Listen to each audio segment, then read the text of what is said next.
But nah, chat. We about to watch MrBallen. This shit about to be crazy. I don't know what video to watch.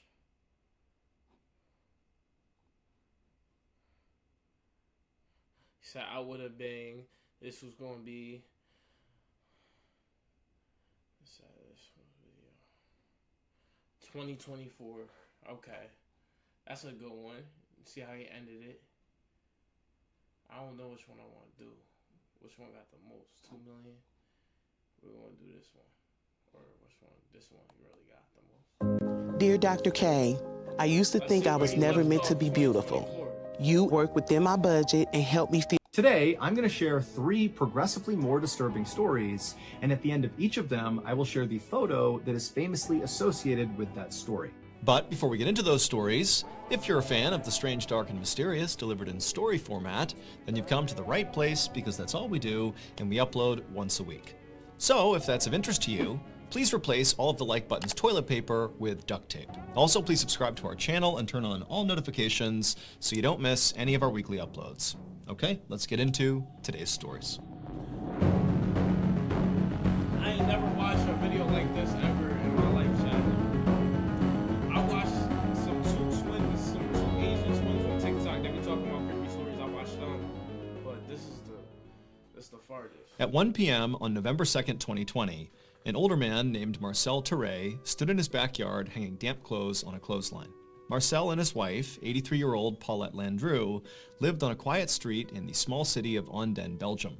And usually, their days were filled with household chores or visits from their kids. But over the last few months, Marcel had started to spend a lot more time taking care of his wife because she had recently been diagnosed with Alzheimer's disease. Alzheimer's disease is a type of dementia that causes memory loss and confusion. And so Paulette needed help remembering to eat or to take her medications on time. And sometimes she would just wander off without telling Marcel, and Marcel would have to go corral her and bring her back home. For Marcel, watching his wife struggle with this disease was absolutely heartbreaking, and so he did everything in his power to make her life as comfortable and happy as he possibly could. And so before he had come out to hang up the laundry, he had made sure to set his wife up in front of the TV with a nice lunch so she could eat and watch her favorite show. And so Marcel hung up the last piece of clothing and then picked up the empty laundry basket and headed back towards the house. When he went inside, he expected to see his wife still sitting on the couch watching TV.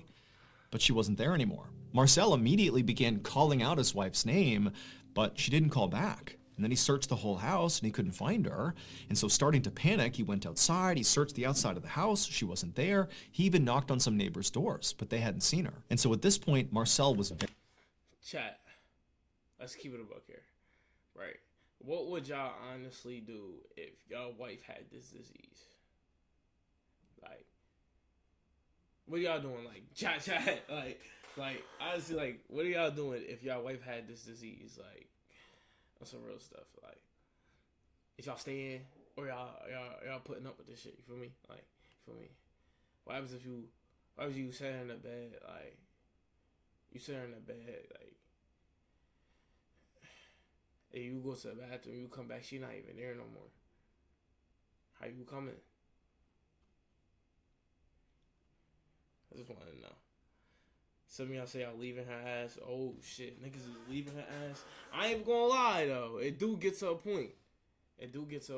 Very scared, given the fact that his wife had Alzheimer's and could easily wander off and put herself in a very dangerous situation without even knowing. And so instead of waiting any longer to just hope she showed up again, he picked up the phone and he called the police. Less than an hour later, Marcel stood outside of his house looking at helicopters flying overhead, and he knew at least half a dozen officers were spread out around the neighborhood, knocking on neighbors' doors. There were canine units searching the surrounding area. This huge search, it was all for Paulette. Marcel was glad to see that clearly the police had taken the search very seriously, and so he was confident that they would find his wife and that hopefully she'd be okay. But the hours kept ticking by, and as the sun began to go down, there still was no sign of Paulette. A police officer told Marcel that they would keep on investigating and hopefully find his wife as soon as possible. But over the next few days and weeks, Paulette didn't turn up, nobody had any idea where she was, and before long, weeks turned into months, and then months turned into 2 full years that nobody had seen Paulette. And by that point, Marcel had basically resigned himself to the fact that he very likely would die without ever figuring out what happened to his wife. Y'all y'all But are then, fucked up. You talking about he got the fuck out of there, bro. If I was him, shit, I would have got out of there too. Imagine I'm trying to take care of my wife. She got a disease. She keep running away. It's like trying. I don't even know what that is. Like, you feel me? I don't even know what that is. I can't imagine me and my wife have a disease that she run away, and I'm over there in the kitchen cooking up a nice meal for her, and I come back and she gone. You telling me I'm not gonna be gone? You telling me I'm not gonna be gone? Like, you not about to see me? Word. Last time seeing you talking about last time seeing me? Shit. Last time seeing you. Fuck. one day in early October of 2022, so 2 years after Paulette went missing, one of Marcel and Paulette's neighbors was at home on their computer looking at a particular website. And as they were scrolling through this website, they happened upon an image that as soon as they saw it, they froze. Because this neighbor was very well aware of the fact that Paulette had gone missing and nobody had found her.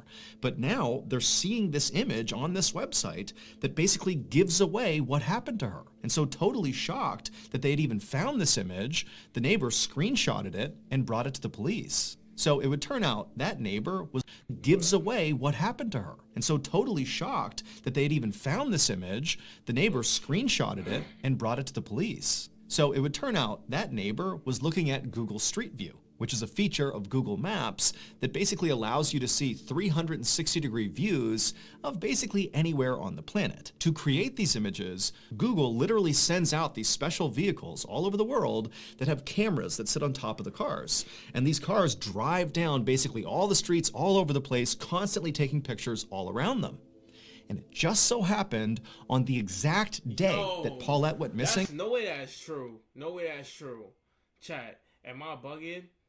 Have y'all ever, say swear to God too, say swear to God if I'm the only one, have y'all ever seen one of these shits driving down y'all block? Have y'all ever seen a Google Maps view picture, whatever the fuck, driving down the block? I always wonder, I was like, yo, bro, how they got a picture of my whole crib, bro? You telling me they in this shit? Bro, I ain't never seen this shit ever in my life. Ever in my life. Ever. I ain't never seen that shit ever in my life. I feel like if I was to see this car, I'd be like, yo, what the fuck y'all doing, yo? Hey, what the fuck y'all doing? Like, move that shit on, yo.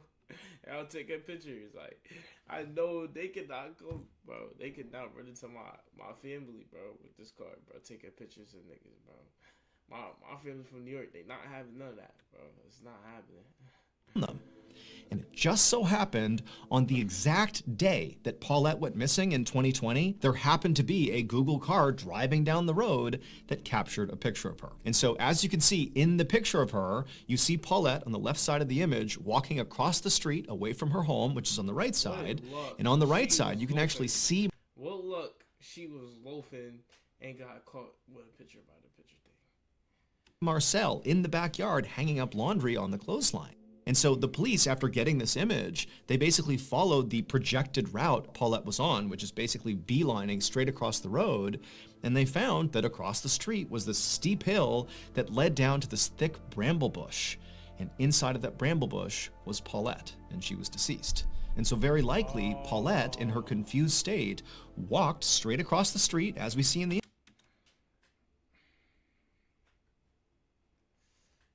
R.I.P. Paulette, yo. R.I.P. bro. Long live Paulette. Image, and then fell down that hill and got trapped at the bottom inside of that bramble bush and couldn't move. And so when that huge search for her was going on, very likely she was just trapped down there, but didn't understand what was going on, couldn't necessarily yell up to communicate with anybody, and so she stayed down there and died. And unfortunately, it would take 2 more full years and a random image on Google Street View before Marcel could finally get the closure he needed. Why anyone should give Job Corps a chance is because, one, a lot, yo. Imagine knowing that your wife deceased, bro, because she was just struggling. Like, you called 911 and They searching for your wife and shit. They can't find her whole time. She in the neighbor's bush. That's fucked up, yeah. Thank you to BetterHelp for sponsoring today's video. I've talked a lot about how therapy really helped me when I left the military in 2017. It took time, but I went from being this very angry person who was struggling with depression to feeling like I was at peace and content again. And today, part of the reason I still consider myself to be very well adjusted is because of the skills I have learned in therapy. The most important skill that I find myself leaning on most days is self-awareness, something I definitely lacked pre-therapy. Now I'm very in tune with how I feel and how it affects me personally, but also how it affects the people around me. Like, my mood and behavior can have an enormous effect on my friends and family, and I need to be aware of that. And so that self-awareness kind of keeps me from spiraling when I start to struggle. So while therapy is certainly not a one-size-fits-all solution, I do think it's a great starting point for anybody who's struggling. And while therapy can be costly, there are affordable options, such as online therapy platforms like BetterHelp.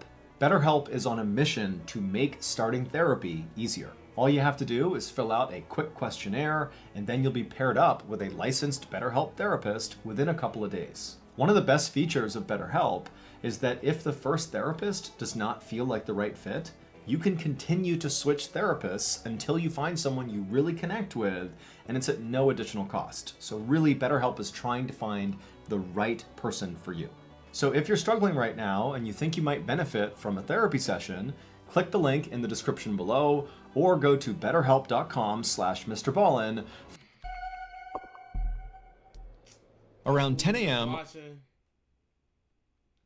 on July 26, 2015, a 31-year-old mom named Xiang Lujuan and her husband chased their 2-year-old son around a brand new indoor playground. This playground was on the 6th floor of a mall in Jingzhou City, which is in central China. And so Xiang and her husband had come to this mall today just so their son could basically enjoy this playground. And currently he was running around in circles and laughing hysterically. He thought it was great. Xiang caught up to her son and scooped him up and then placed him at the top of a slide. And he happily slid down to the bottom, and when he reached the bottom, Xiang was waiting for him, and the son, he just stopped and looked past her and pointed and started saying, "Ride, ride."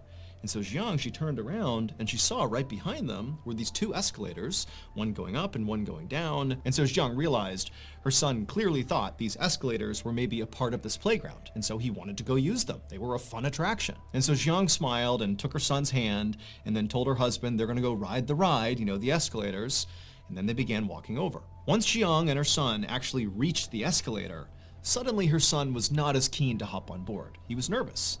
But Xiang, who had ridden escalators many times before, told her son it's totally safe, and she kind of coaxed him to do it, and eventually he stepped on right alongside her, holding her hand, and about halfway up the escalator, when she was confident her son would be okay, Xiang turned around and looked up towards the top of the escalator, the 7th floor where they were going. And she saw 3 mall employees at the top of the escalator on the 7th floor where they were going. And they were clearly looking at Xiang with a very serious look on their faces, and they were gesturing at something towards the top of the escalator. It seemed like they could be warning her about something or simply pointing something out. She wasn't really sure. And so she looked up at them like, what's going on here? But the 3 mall employees just didn't do a good job communicating whatever was going on or whatever issue they were dealing with. And so as a result, Xiang and her son just continued riding up the escalator, and as they got closer and closer, these mall employees continued to gesture at something happening on the 7th floor just beyond the escalator, and Xiang still totally confused. And then finally, when Xiang and her son reached the top and stepped off, Xiang suddenly understood what these employees were referencing, but by now, it was too late. Moments later, Xiang's husband, who was still down below on the 6th floor at the playground, he heard the sound of his wife and son screaming over near the escalator. And so instinctively, he bolted over to the escalator. He didn't see his wife, didn't see his son, and he began going up the escalator when someone at the top screamed at him to stop and get off the escalator.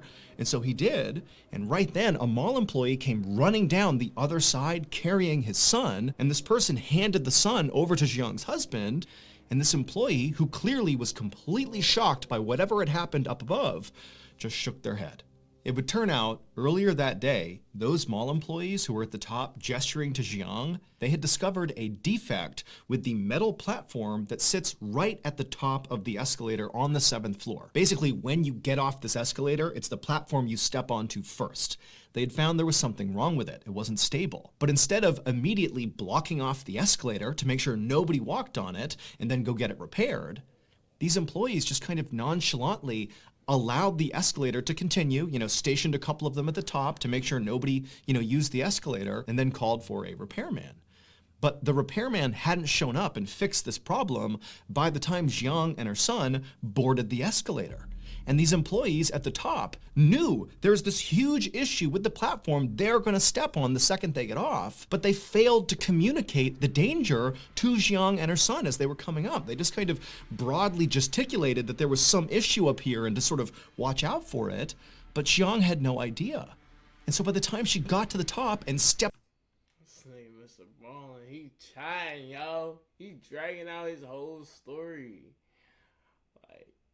We get it, bro. The workers didn't do their job. They don't get paid enough, yo. That's how niggas be, bro. Niggas be trifling. Whole time. They know it's a problem. They know they supposed to be doing that. They like, nah, fuck that. I don't get paid enough. Stepped off the escalator onto that platform. Well, the defect with the platform is that it caved in with any weight. And so she fell into the escalator where the teeth of the escalator was rotating. And as she was getting pulled into her death, her final moment captured on video as she took her son and thrusted him to the employees, saving his life before she disappeared and died inside the inner workings of the escalator. Following Jiang's death, there was a full-scale investigation, and quickly there were massive safety failures identified on the part of the company who made the escalator and also on the mall itself. 2 people were ultimately arrested in connection with Jiang's death and these safety failures, and the mall reportedly offered to pay some settlement to Jiang's family. However, the details of that settlement have not been made public.